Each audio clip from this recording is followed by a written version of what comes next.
नमस्कार। शीतल happiness club में आपका स्वागत है।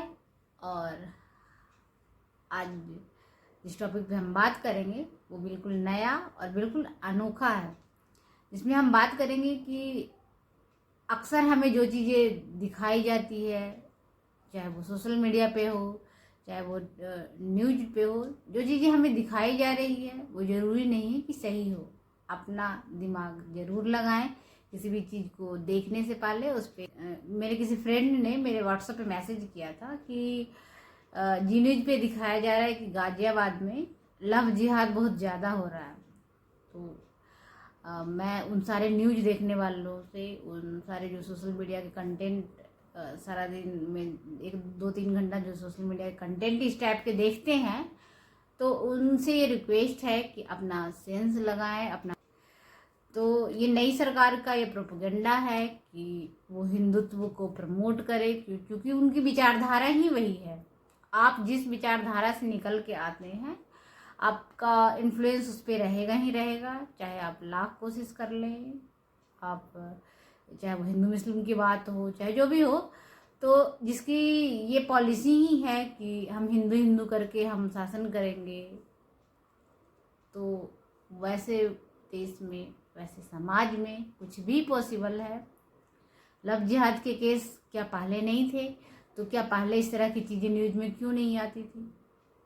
अब क्योंकि अब जो भी, अगर हिंदू मुस्लिम में अगर जो भी शादियां होगी उसको लव जिहाद नाम दे दिया जाएगा।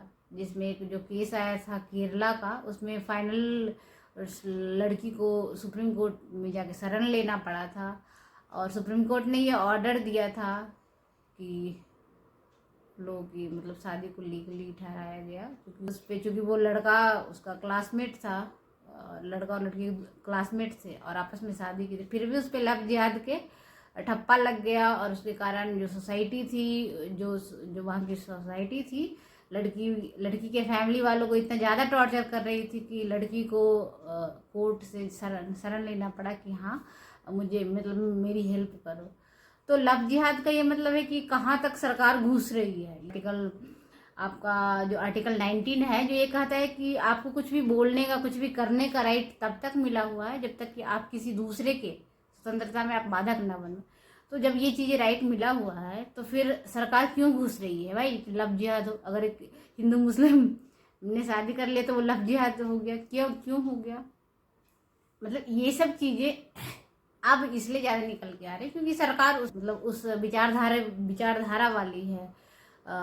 और ये हिंदू हिंदू करके अपना वोट बैंक लेना चाहती है, वो सारे हिंदू को खुश करना चाहती है।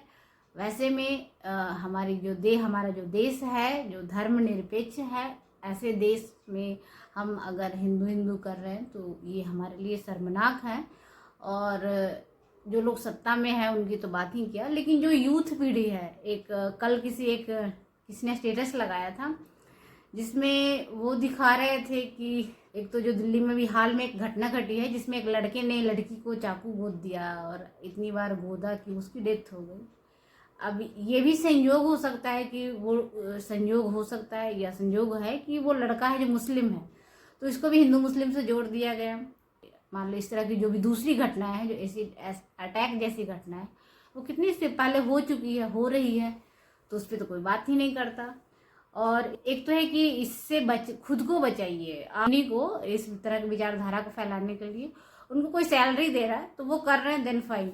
लेकिन हमें कोई सैलरी नहीं दे रहा है, हम क्यों इस तरह के कंटेंट को देख रहे हैं, पढ़ रहे हैं, सुन रहे हैं, जिससे कि हम खुद निगेटिव हो रहे हैं। तो मैं खुद बता सकती हूँ कि मेरे घर में टीवी नहीं है, और न्यूज़पेपर हमारे यहाँ आ रहा था, तो उसमें भी मतलब मेरे पिताजी थे जो निगेटिव न्यूज़ पढ़ के उस पर चर्चा करते थे, तो घर में थोड़ा अजीब सा माहौल हो गया था, तो निगेटिव न्यूज़पेपर भी बंद हो गया। तो शायद ऐसे बहुत कम घर है, इकलौते में हमारे घर होंगे सोसाइटी में जहाँ पे न्यूज़पेपर नहीं है, टीवी नहीं है।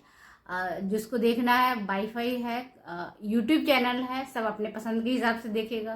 अभी मुझे एक और बात याद है कि मेरे फादर ने अभी जब घर से आए थे तो एक बात उन्होंने बताई थी कि केजरीवाल सरकार ने, आई थिंक जो दिल्ली गवर्नमेंट की जो सरकार है, उसने जो मुख्यमंत्री आवास है उस पर कई एक करोड़ रुपए खर्च किए हैं उसके आवास के रिपेयर के लिए। तो ये सब चीज़ें हर जगह पे होती है, लेकिन ये शो ऑफ अब किया जा रहा है क्योंकि जो सेंट्रल गवर्नमेंट में सरकार है और दिल्ली गवर्नमेंट में जो सरकार है वो दोनों एक दूसरे के विरोधी हैं। तो आपका विरोधी आपके नेगेटिव पॉइंट ही निकाल के लेके आएगा। अगर न्यूज वालों को अगर बात ही करना है तो वो बेरोजगारी, वो जो इंडिया की समस्या है उस पर क्यों नहीं बात कर रही। हमेशा कहीं न कहीं से कुछ भी, मतलब इंडिया के अंदर कुछ भी हो रहा है ना, वो घूम फिर के आपको हिंदू मुस्लिम पॉलिटिक्स में आ जाएगा। अभी हाँ, उड़ीसा में ट्रेन हादसा हुआ है, उसमें भी ये निकल गया, क्योंकि मैं न्यूज़ सुनती नहीं ज़्यादा। अगर मुझे न्यूज़ सुनना है, अगर आपको निष्पक्ष न्यूज़ सुनना है तो प्लीज़ आप BBC सुना करें। आपको क्लियर पता होगा कि एग्जैक्ट क्या हो रहा है इंडिया के अंदर, क्योंकि BBC की फंडिंग है वो UK गवर्नमेंट करती है। तो जहाँ पे फंडिंग का इशू नहीं है वहाँ पे निष्पक्ष न्यूज़ चैनल वो सुनाएंगे। आप और सुनना चाहते हैं तो आप रवीश कुमार को सुन सकते हैं, चूँकि वो NDTV से उन्होंने इस्तीफ़ा दे दिया और अभी वो YouTube चैनल पे ही लाइव आकर आपको बताएंगे। तो वहाँ से आप उनको सुनने की कोशिश करिए। उनके सुनने से है कि वो और चूँकि उन्होंने अपना प्रोफेशन चुना है तो वो उस पर बात कर रहे हैं, तो अच्छी बात है। तो बाकी लोगों से रिक्वेस्ट है कि अब मतलब न्यूज़ चैनल सुनकर, न्यूज़ चैनल या न्यूज़पेपर पढ़ के अपना डिप्रेशन का लेवल मत बढ़ाइए। ऐसे ही बहुत ज़्यादा लोग परेशान होते हैं। ऐसे समय में आप इस सब पे बात करेंगे कि हाँ मतलब इतनी ज़्यादा बुरी स्थिति हो गई है इंडिया में। तो अभी मैं उसकी बात कर रही थी कि जो उड़ीसा में जो घटना घटी थी, जो उड़ीसा में ट्रेन हादसा भी हुआ है 1 सप्ताह पहले, उसमें भी मेरी सिस्टर बता रही थी कि उसमें भी उसको हिंदू मुस्लिम पॉलिटिक्स से जोड़ दिया गया कि जो ड्राइवर था वो मुस्लिम था, इसलिए इस तरह की घटना घटी। तो अब हमारा देश किस डायरेक्शन में जा रहा है वह हमें तो पता नहीं किस डायरेक्शन में जा रहा है, लेकिन एट लीस्ट जो लोग यूथ पीढ़ी अभी मैं उनको मान रही हूँ, क्योंकि मेरे जो चैनल के ऑडियंस हैं वो 18 साल से 35 साल के लोग वाले ही अधिकतर हैं। तो ये इन सारे सबको मैं यूथ पीढ़ी ही मान रही हूँ, जो सोचेंगे, जो फॉरवर्ड करेंगे, जो अपना स्टेटस लगाएंगे, उससे हर एक आदमी 10 बंदे को इन्फ्लुएंस कर रहा है। किसी ने स्टेटस लगाया था कि एक हिंदू लड़की को मुसलमानों के द्वारा गैंगरेप किया गया। तो इस तरह की घटनाएं ऐसे भी होते रहते हैं, लेकिन इस सब सारी घटनाओं में हिंदू मुस्लिम पॉलिटिक्स को घुसाना बिल्कुल गलत है। और उस लड़के को जब मैंने समझाने की कोशिश की तो उसने बताया कि मैडम चाहे तो मेरा कुछ भी हो जाए, मैं अपने बारे में नहीं सोचता हूँ, मैं दूसरे के बारे में सोच रहा हूँ। मैं एटलीस्ट अपने बारे में सोच रहा हूँ, दूसरे के लिए सोचने के लिए बाकी दूसरे लोग बैठे हुए हैं।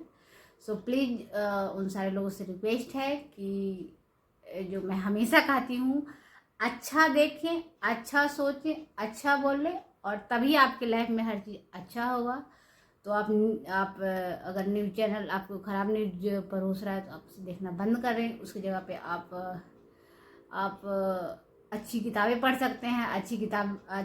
आपको अच्छा बुक पढ़ना आपको आदत नहीं है तो आप उसके ऑडियो बुक सुनिए। उससे है कि आप पॉजिटिविटी की तरफ जाएंगे। आप लाइफ में ऐसे भी हमारा जो सोचने का पैटर्न है, हमारा जीने का पैटर्न है, हम इतने ज़्यादा निगेटिव हो गए हैं कि पॉजिटिविटी तभी आएगी जब कोई पंप करेगा, कोई उसमें कोई आपको फोर्स करेगा कि आप पॉजिटिव की तरफ जाओ, या तो आप खुद को फोर्स करो या फिर कोई दूसरा आपको फोर्स करे। तो बाकी तो तभी संभव है। तो अपने लाइफ को आसान बनाने के लिए, अपने आप को खुश रखने के लिए, अपने आप को बाकी जो जितने भी नेगेटिव पैटर्न हैं, चाहे वो गुस्सा, तनाव, एंजाइटी, सारी चीज़ों से अगर बचना है तो अच्छा देखिए, अच्छा सोचें, अच्छा बोलें, तभी सब अच्छा होगा। सो प्लीज़ आप कुछ भी ऐसा देख रहे हैं सोशल मीडिया पे या कहीं पे भी, तो आप खुद से सवाल पूछिए कि क्या ये आपके काम से जुड़ा हुआ है? क्या आपके लाइफ में 1% वैल्यू ऐड कर रहा है? अगर नहीं कर रहा है तो हम उस चीज़ को नहीं देखेंगे। क्या आपके फैमिली के लिए वो कोई वैल्यू ऐड कर रहा है? नहीं कर रहा है। क्या आपकी सोसाइटी के लिए कर रहा है? क्या आपके जॉब के लिए कर रहा है? नहीं कर रहा है। तो हम उस चीज़ को क्यों देखेंगे? नहीं देखेंगे, बिल्कुल नहीं देखेंगे। बिल्कुल अपना टाइम और एनर्जी को यार सही जगह पे लगाओ, तभी आप लाइफ में मतलब कहते हैं ना ड्रीम लाइफ का मतलब ही यही होता है। अब एक जॉब कर लेना ही ड्रीम लाइफ नहीं होता। ड्रीम लाइफ का मतलब होता है कि अपनी एनर्जी का हम जो सबसे टॉप मोस्ट हैं वर्ल्ड के उसकी बात कर रहे हैं। जैसे जो लोग, अगर किसी ने आपने इलोन मस्क का नाम सुना होगा, तो वो अपने 100 घंटा काम करता है पूरे सप्ताह में। तो मतलब ये इस टाइप का इंसान हद में होना चाहिए। अब हर किसी को इस टाइप का नहीं होना चाहिए, नहीं हो सकता, लेकिन फिर भी एटलीस्ट हम अपनी एनर्जी को अब बाकी चीज़ों को हम ऐसी जगह पे क्यों लगा रहे हैं जहाँ से हमें कुछ रिटर्न मिलना नहीं है।